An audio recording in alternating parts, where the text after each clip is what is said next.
Pour commencer, bonjour à vous, j'espère que vous passez une bonne soirée. Je fais cette vidéo grâce à un ami qui m'a harcelé par message pour que je fasse la vidéo. Il se reconnaîtra, j'en suis certain. Enfin bon, j'espère que la vidéo va vous plaire, puisqu'aujourd'hui on parle d'un animé vraiment trop laissé de côté. Je vais parler de Nanatsu no Taizai, un manga écrit par Nakaba Suzuki et prépublié dans le Weekly Shonen Jump le 10 octobre 2012. Nakaba est un génie, ce n'est pas discutable car son manga adapté en animé est l'un de mes shonen préférés. Bref, commençons avec une présentation de l'animé. Mais avant ça, le lexique à connaître pour cette vidéo. Les chevaliers sacrés qui sont des chevaliers comme son nom l'indique, mais pas n'importe lesquels puisque ces chevaliers ont la puissance d'une armée.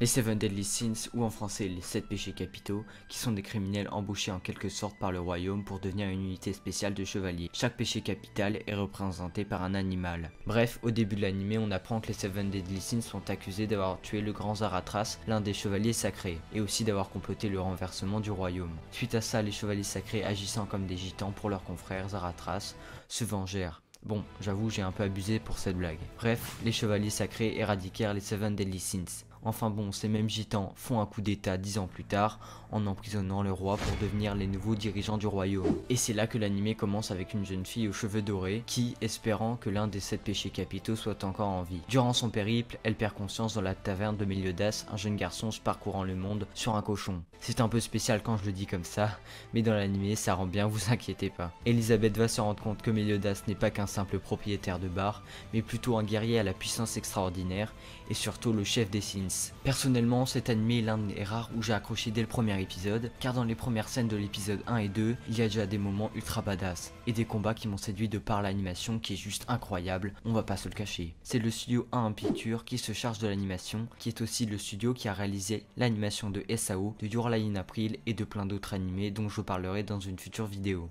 Revenons à Nanatsu no Taizai en parlant de l'histoire qui accompagne chaque chevalier des Seven Deadly Sins. Ils ont tous une histoire avant ou après la chute du royaume qui vous fera vraiment aimer le personnage encore plus à chaque petit flashback. N'hésitez pas à me dire en commentaire quel personnage vous préférez. Moi personnellement c'est Meliodas comme la plupart des gens, mais aussi Elisabeth et Hawk qui sont tout aussi honorables. On ne pouvait pas passer à côté des openings et des OST de cet animé car chacun d'eux vous restera dans la tête pendant un certain moment. Personnellement l'OST Perfect Time est l'un de mes préférés dans tous les animés confondus, y a rien à dire. Même si celui de Fairy Tail est pas mal non plus. Ensuite je vais vous poser 5 arguments qui vous donnera envie d'aller voir Nanatsu no Taizai si vous avez encore des doutes. Pour commencer, vous ne vous lasserez pas au bout d'un certain nombre d'épisodes. Les premiers se déroulent pendant un voyage qui a pour but de réunir les Sins, et plus les épisodes passent, plus les personnages se font attendre. Ensuite, ce qui m'a le plus plu dans l'anime, ce n'est pas grâce à l'animation car elle ressemble quand même à celle d'un One Piece, mais plutôt à l'ambiance et les effets spéciaux rajoutés au combat qui sont clairement d'un autre niveau.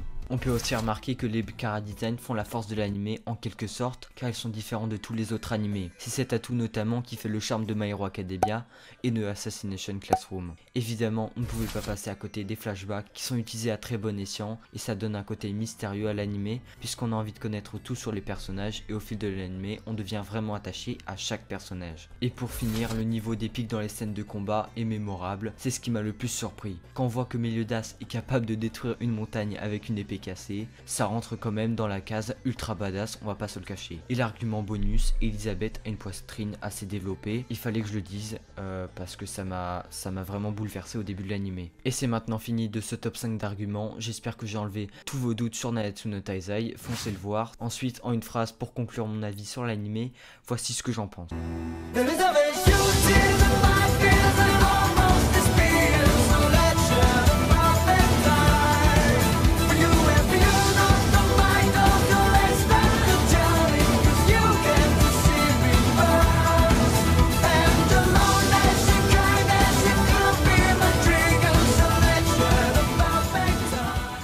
Je pense qu'avec ça, le message est vraiment bien passé. Revenons au début de la vidéo, quand je parlais du génie Nakaba, on voit clairement qu'il a tout compris à l'attente du viewer, que ce soit pour les combats ou le running gag de Meliodas qui passe vraiment bien, même si des fois, pour le coup, il force un peu. Bref, si je devais noter l'anime dans la catégorie shonen, je lui mettrais sans aucun doute un 10 sur 10, et vous verrez que cette note n'est vraiment pas surcotée.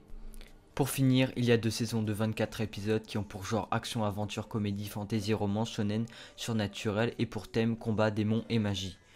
Vous pouvez le regarder sur Netflix, il y a 3 saisons en comptant la saison de 4 épisodes. Un conseil, ne vous embêtez pas à regarder autre chose si vous n'avez toujours pas touché à Nanatsu no Taizai. Si vraiment l'anime vous plaît, n'oubliez pas qu'une saison 4 arrive en octobre 2019. Sur ce, je vous laisse. N'oubliez pas que je n'ai toujours pas trouvé d'intro maker. C'était Random Sensei. Je vous dis à lundi dans 3 semaines car je pars en vacances. Tchuss.